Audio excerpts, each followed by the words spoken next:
Welcome to Mysteries, Myths, and Legends. I'm Taylor. I'm Savannah. And happy Wednesday. Happy Wednesday. It's July. Oh my gosh, it's July. Shout out to that truck driving by. Yeah, it's July. It's really hot in North Carolina. Oh, I know. Like, it's horrendous. Oh my goodness. Yeah. Me and Savannah went to something really fun last weekend. Mm-hmm. We went to Stomp, which is the Lizard Man Festival. Yeah. In Bishopville, South Carolina. Shout out to whatever episode that was that you covered that on. I know. I think it was like 2 or 3 episodes ago. It wasn't even that long ago. Yeah. When we realized that this was coming up, and we decided to take the drive and go down to South Carolina for this.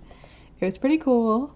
Yeah. We got to see the Lizard Man. We did. Multiple versions of him. Yes, yeah. And we went inside the Cotton Museum there, which is really cool. Mm-hmm. It was a little small. Honestly, I was kind of expecting Mothman Festival, but I don't know why. Yeah, see, like, I expected it to be a little small, but I thought there would be a little bit, I don't know. A little bit more than there was. I thought it'd be more paranormal and less just like small town festival. Yeah. Which, I mean, it was fine. It was still fun. Still a good time. Mm-hmm. But, yeah. Yeah, it was fun. We did not, in fact, see the real Lizard Man, though. He did not attack my new car. Right. Thank God.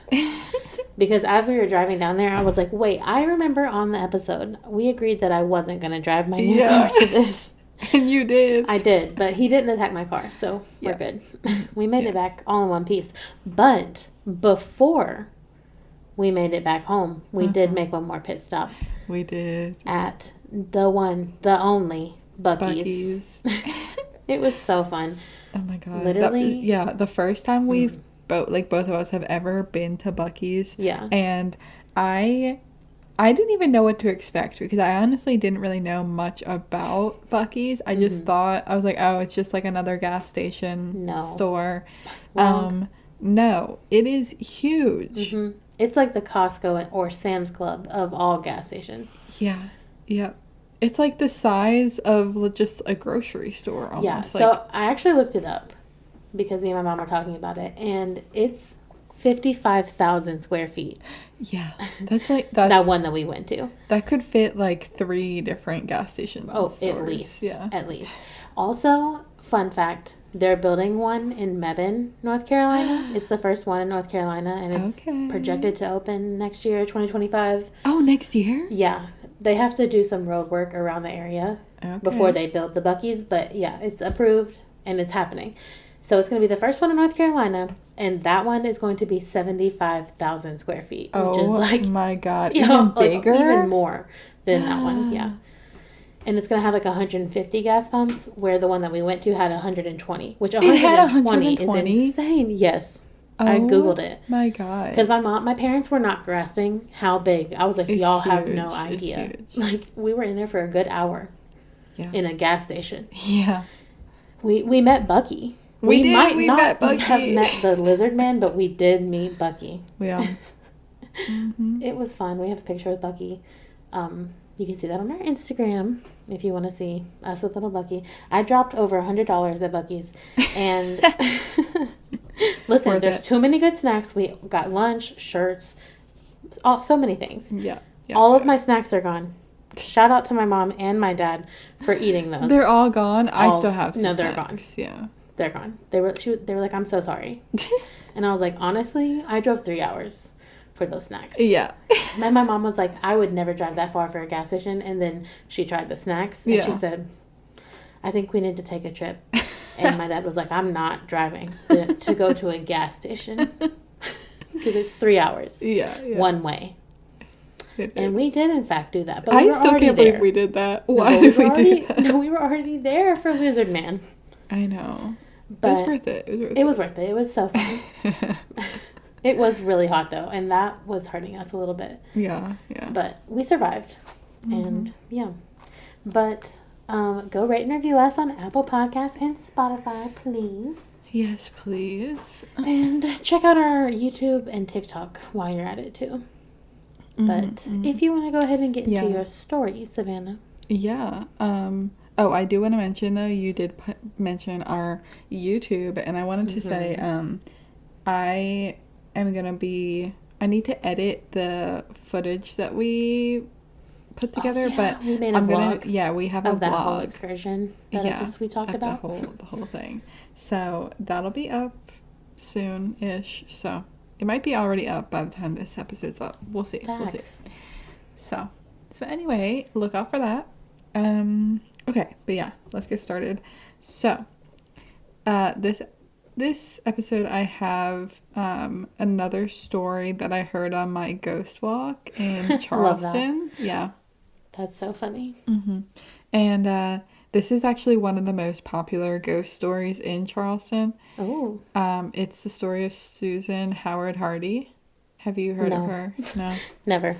Okay, I was like, maybe you know of it because it's pretty popular.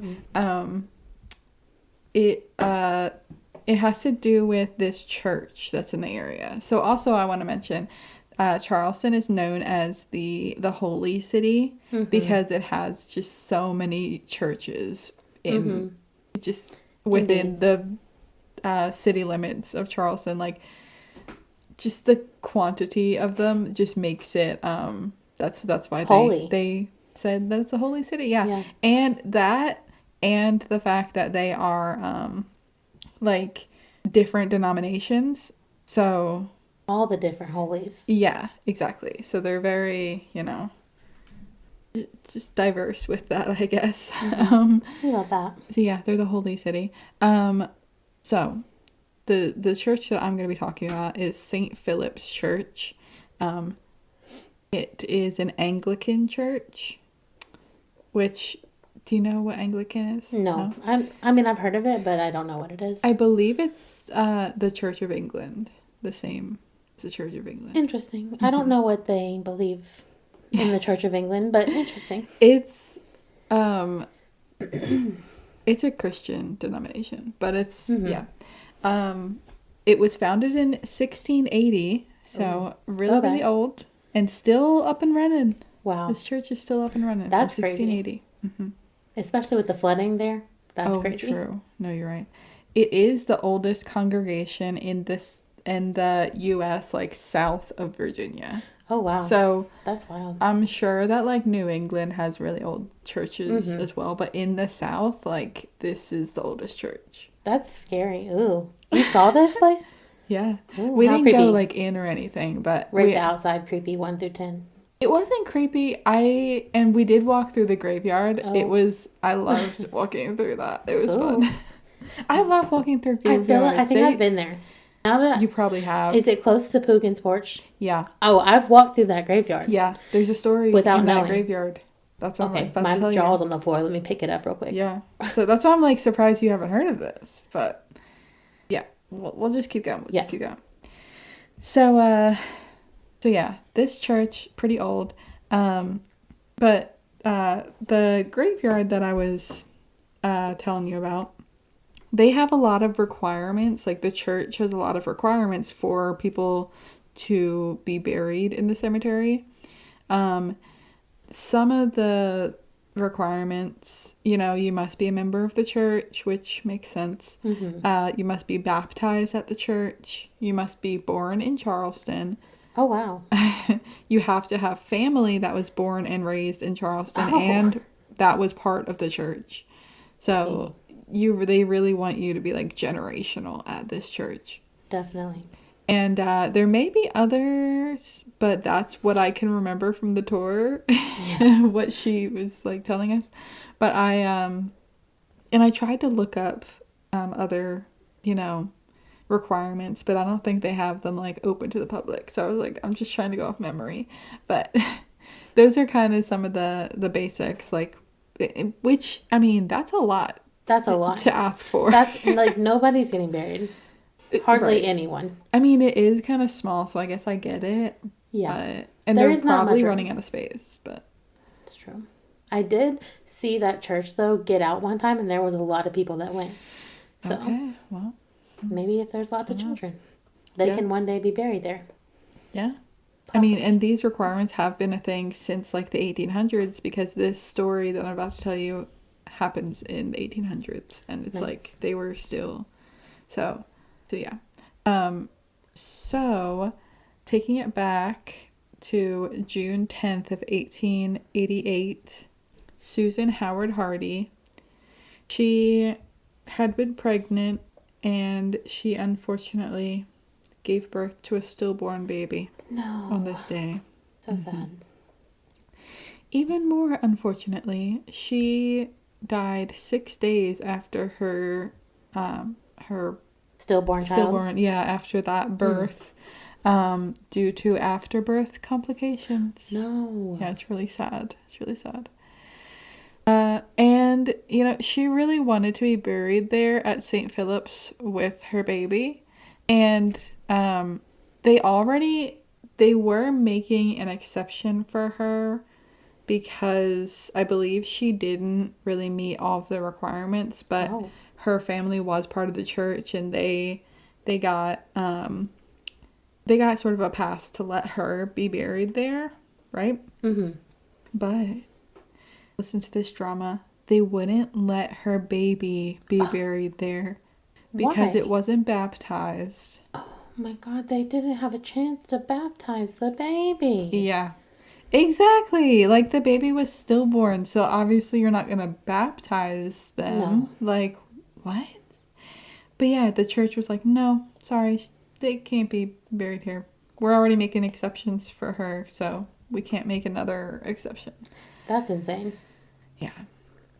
So, Susan did end up getting buried there, and they had the funeral. It was very nice. And then afterwards, in the cover of night, her dad went in and dug the grave up a little bit and buried the baby with her. Shout out to her dad, for real. Mm-hmm. That's exactly what I needed somebody to do for her. Exactly, I know. So yeah, she like got to have her baby with her. That's amazing. You know? Yeah. So fast forward a little, just a little, to 1987. Oh, just a little. Yeah. So, 100 years later, a photographer, Harry Reynolds, he was wandering through Charleston, just being a photographer, taking pictures of stuff around the city, just taking pictures of like the horse and carriages, just church. He did end up taking pictures of the cemetery, and he just took all these pictures, and then it's on film, so he didn't really get to see them right away. But once he got them developed, he saw the one at the cemetery, and he was like, what is in this picture? He's like, there's something here that wasn't there when I took the picture. What's in the picture? So, I'll show you the picture, but let me just just keep going with this a little bit. So, he even like sent the photo back to Kodak to that's serious. Like confirm that it was the genuine photo and that like nobody messed with it or anything. And they sent it back and they were like, no, like that is the photo. And he really thought it was fake, and somebody must have done something to it. Mm-hmm. So what is in this photo? What appears to be a woman in a white dress kneeling over a grave. Wow. Yeah. And let me show you the picture. Okay, I'm so excited. Okay. I'm wondering how realistic this is gonna look. It took me a minute to like really see what I'm trying to look at there, but just take a look. You'll see it. Here, let me... I mean, I see... Oh, yeah, okay. Yeah. That's like the back of her? Yeah. Okay, yeah. Yeah. Yeah, that's crazy. Yeah. Because what else would that even be? I'm saying. Nothing. That looks like nothing I've ever seen before, other than literally a person. Yeah. But she's see-through. Yeah. But she's also wearing a dress. It's so hard to describe. Definitely go check out our Instagram to see that one, because that straight up looks like a person. I know. That's crazy. Wow. Wait, what's her name? Our girl. It's Susan Howard Hardy. Yeah, Susan. Shout out Susan.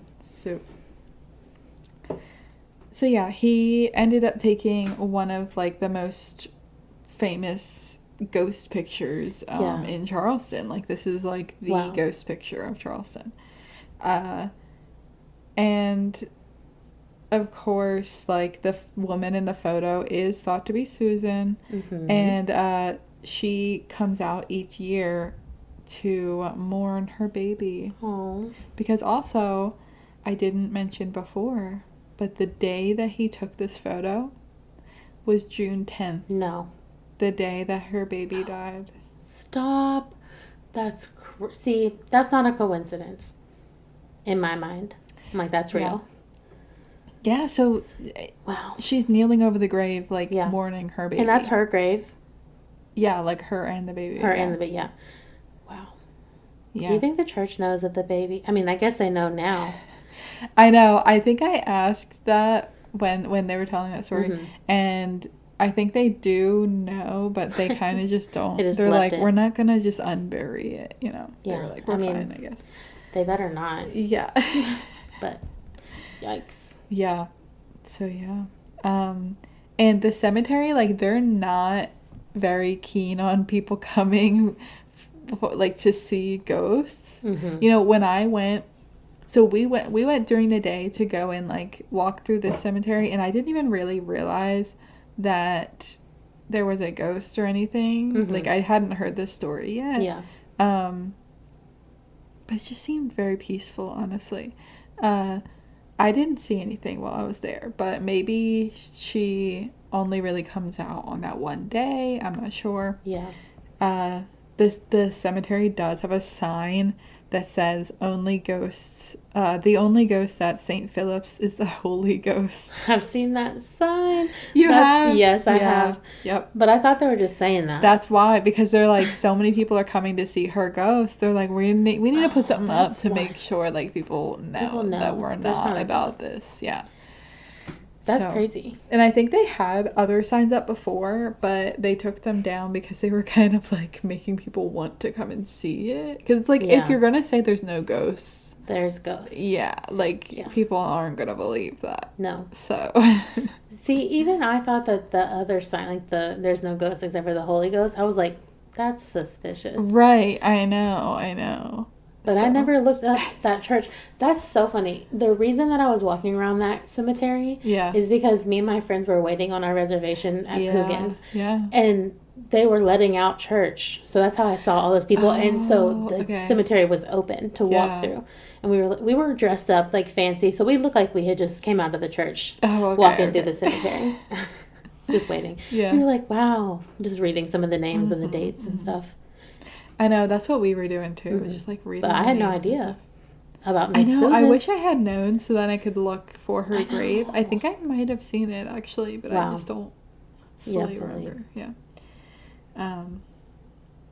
Yeah. So that's the story of Susan Howard Hardy and her baby. Wow! Shout out to Susan. That's a wild story, especially because I've been there but didn't know. Like, what? I mean, she could have been there. There were so many people out in that graveyard. I know. And honestly, I did go so close to June 10th. You did? Because it was like that's the tragic. 20th. Like, it was like a week or two after. Yeah. So, maybe next time we'll have to plan more accordingly. Yes. Yeah. Most definitely. Yeah. Well, Savannah, see, what's funny is that you scared me for a minute when you said that you were doing a Charleston story. Okay. Because I, too, have a Charleston story, and I was like, please, God, let it not be the same one.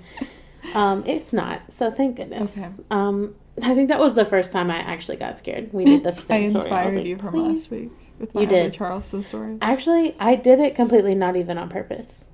Oh, so, okay. I'm actually talking about the legend of the Gray Man of Pawley's Island. So, Pawley's Island is like one of the beach areas of Charleston. Yeah, so, it's not actually in the city limits of Charleston, but it's right outside. Mm-hmm. Like, what beach did you go to? Pawley? Yeah, Pawley. So Folly Beach is on the other side of Charleston. Mm-hmm. Like, here's Charleston in the middle. Here's Folly. And then on the other side is Pawley's Island. Yeah. Yeah. So we're going to be talking about the gray man of Pawley's Island, which I got interested in that story because I was like, normally we have like a woman in white, woman in gray. I know, this was a woman in white too, I wanted to mention. Really? I forgot to mention because it's like, I feel like a woman in white, like, is a trope, and like, definitely. She was kind of just wearing white. So is she a woman in white? Not really. Technically, yes. Yes and no. Yes and no, yeah. She had a purpose there. She wasn't like trying to lure people. Yeah. Like, I think that's what women in white do, right? Yeah, so, definitely. So they want revenge. Yeah. Like, she didn't really. No. Yeah. She just wants peace for her baby. Yeah. So tragic. Well. So, okay, yeah. I found this story in one of my little ghost books. Oh, okay. Which I love. And then it sent me down a whole rabbit hole. Yeah. But... So yeah, let's get on into it. So the author of the book, her name, also the book is named Ghost by the Coast. Okay. Love that title. And it's by Nancy Roberts. And so her and her husband were actually on a trip to Charleston, South Carolina. And they went to Murrells Inlet, which is like an inlet close to Pawley's Island. And because their favorite local restaurant is called Captain Nance Seafood. Okay. And I'm like, did you pick that because your name is Nancy? Maybe. Apparently they have the best oysters. I don't know. I don't eat oysters, but allegedly. But so when Nancy Roberts and her husband went, they, of course, she's writing a ghost book. She's going to ask the waitress, do you have any ghost stories? Yeah, obviously. So their waitress, it was this like older woman in her like upper 60s, fully gray hair. And she was like, actually, yeah, I do have a ghost story for you. And they were like, girl, sit down, please tell us. And so she said one morning, she used to like, back in her younger days, she used to work at the paper mill in Georgetown, South Carolina. So a little bit out of the city. And that it would take her about an hour or so to drive back home to Pawley's Island. And so she was driving back that drive. She worked like night shift, third shift.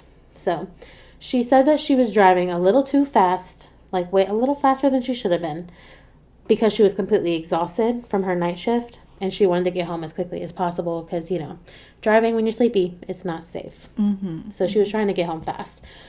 And all of a sudden, as she's telling them this story, like 10 people walk in the door, and she's like, oh, these are my tables. I got to go get them. I'm so sorry. Will you please stay for like 30 extra minutes and I can tell you my ghost story? Oh, okay. So she's really just like ready to tell those. She's ready. Yeah. Like, I need to get this out there. Yeah. And I mean, obviously she's writing a ghost book. So obviously they stayed. Yeah. They ordered some dessert and they stayed. Of course. So yeah, as they're waiting, they're getting more and more anxious to know like what story is she going to tell them. And as they're waiting, Nancy and her husband, they're just talking about some other ghost stories in the area, right? Like Nancy's kind of catching her husband up on some things. I'm sure she was even talking about Susan, honestly. Okay, yeah. If I had to guess. And this is when Nancy Roberts tells her husband that there is this gray man that people claim to see where they are.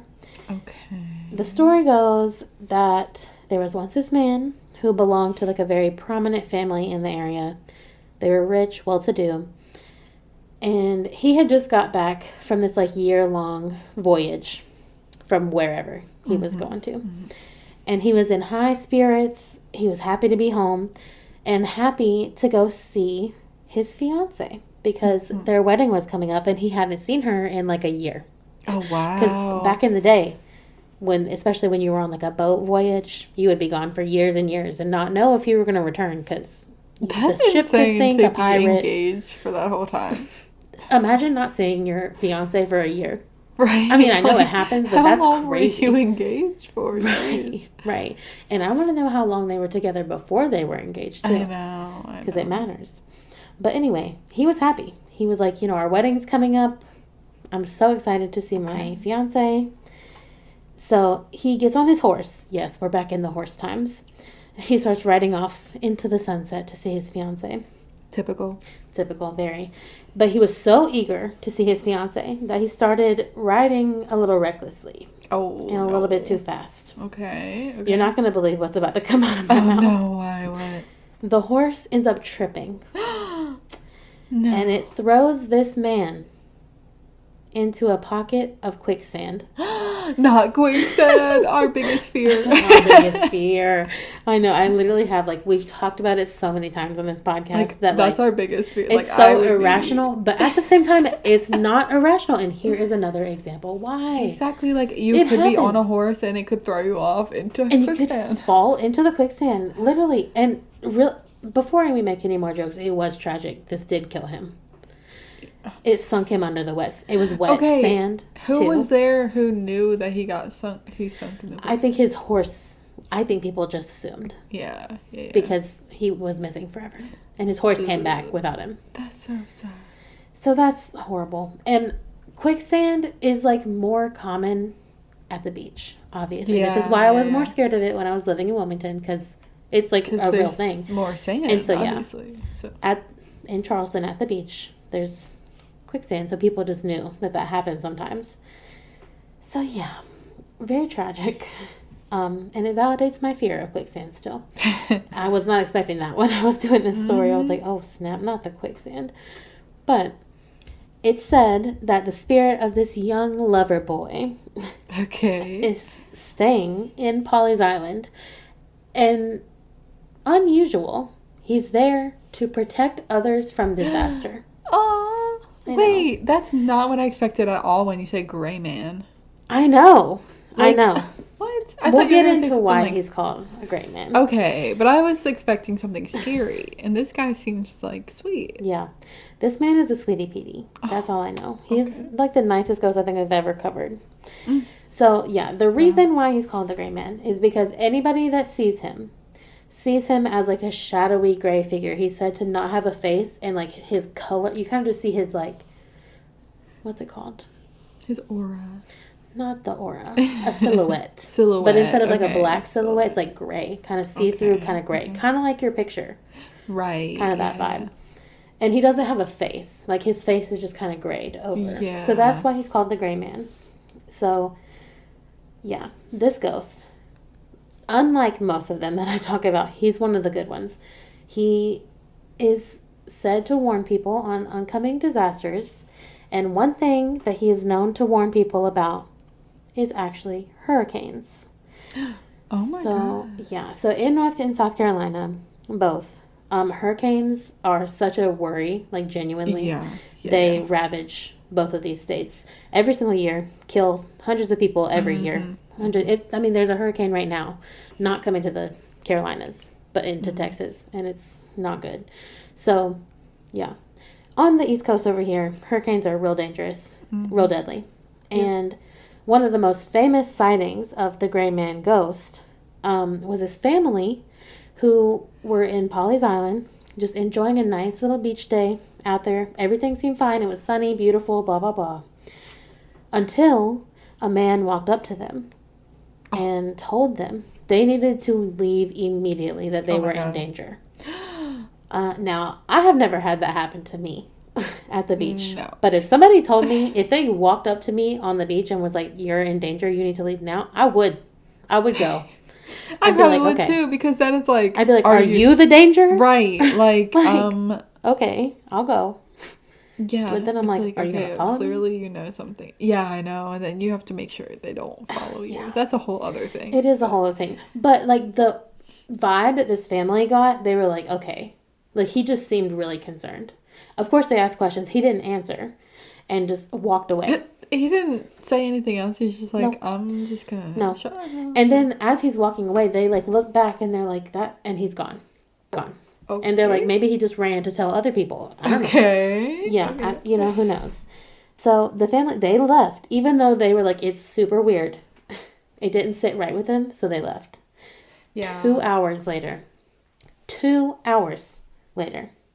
the second most, second worst, I guess you could say, hurricane at that time, in the Carolinas hit. Hurricane Hazel. It struck. within literally 2 hours. Like, they still would have been at that beach, probably swimming in the ocean. Yeah. Yikes. And that Hurricane Hazel ended up killing tons of people. And that family, they came back and they were like, wow, that man saved our lives. The crazy thing is, they didn't know who that man was. Turns out, now with more stories that have came out, they relate that story back to the gray man. Yeah. Because that Hurricane Hazel, I think it happened in the 1950s. Oh, so wow. He's been there for a long time. Today, he still tells people to leave. Yeah. So, yeah. Yes, and the even crazier than that story is that this has happened countless times. There's countless people who have been, like, in a situation at the beach, and a random man will walk up to them and be like, you're in danger, you need to leave. And it's literally the gray man. So creepy. It's so creepy, but also nice, I guess. He's right. like, literally get out of here. Yeah, please get out of here. But, like, so genuinely, you're in danger. Yeah. Like, that's so scary. Now I'm going to be, like, on the lookout for these people, you know? But also, it's, like, so sweet of this man to, in the afterlife, still be helping people. I know.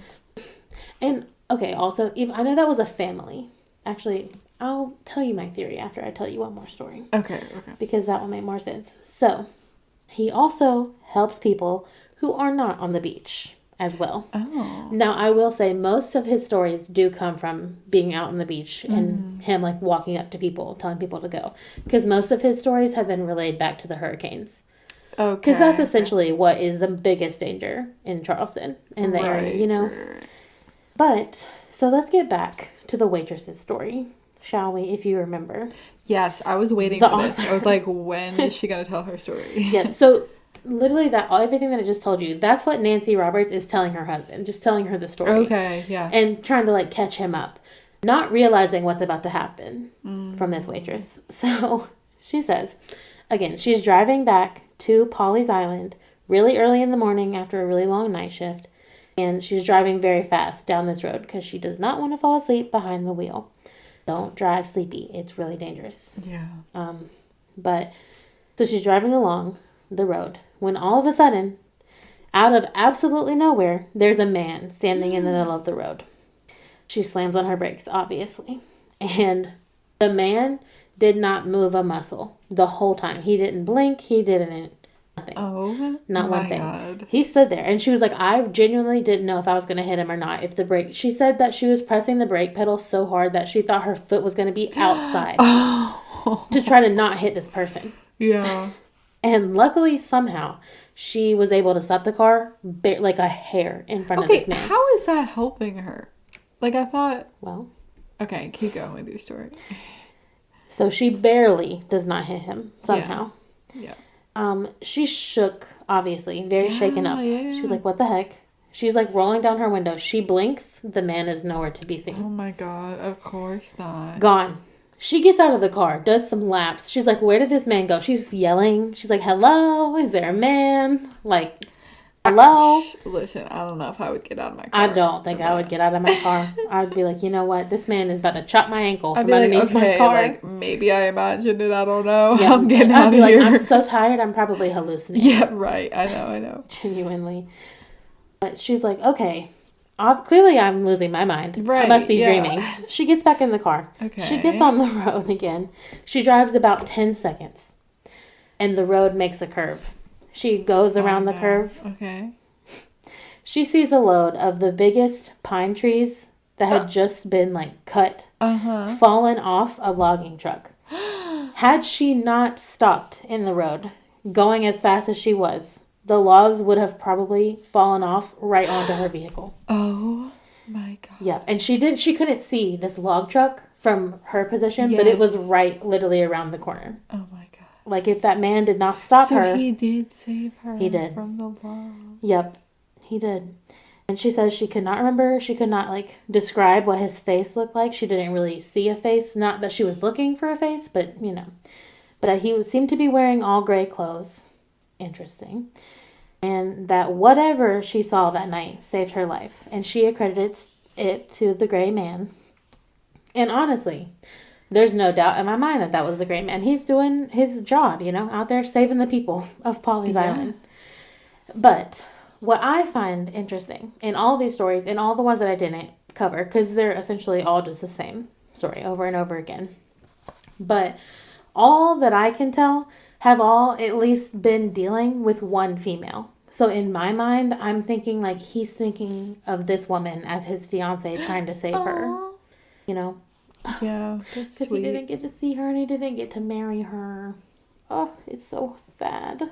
But the gray man, in my mind, there's no question that he's real. There's way too many examples and testimonies and stories of people. And I just think that's crazy. I mean, he's literally out here saving lives. The best ghost there is. Yeah. Oh my God. And that's honestly, so sad, I think it's so sad. It's heartbreaking. Also just the fact that he was on that ship for so long, like a whole year. Yeah. And he made it off of the ship. Yeah. And then didn't make it home. Like, no. Dude. No. And died in the worst possible way I can imagine. Quicksand. Drowning in quicksand? Oh my God. Jesus. I can't even believe that he saves lives. Just the way he died. I'd just be done. But clearly he's better than me. But yeah, that is the story of the gray man of Pawley's Island. Crazy. Charleston is a haunted place. It is. The craziest thing is that it's like the most believable place too, because like these ghosts aren't mean, scary. Yeah. Like for the spook factor. It's the holy city. It is the holy city. You're right. You're right. So that's probably got something to do with it. That has something to do with it, right? Yeah. It has to. Because it's the only place that I'm like hearing only good ghost stories from. Yeah. You know? Like where's the scary? There's probably some bad ones. But... Of course. But okay, the one that I told last week. Well, okay, yeah. He's bad. He's bad. That one was pretty bad. That man is crazy. He's just trying to ruin anybody's business who comes and the difference of him being a rich kid, first of all, go listen to that episode if you haven't. But him being a rich kid and then the way, like, what happens with him versus this man who was also a rich kid, literally of, like, the famous family of the city. And he's still out here saving lives. So you don't have to be mean after death and cause people's businesses to go out. Like, that's mean. Bully. Giving bully vibes. Well, yeah. Charleston's wild. That's what I do know for a fact. Mm-hmm. But definitely go rate and review us on Apple Podcasts and Spotify, please. Mm-hmm. And check out our TikTok and YouTube and our Instagram. All the things. Everything. Any kind of online place. We're there waiting for you. But...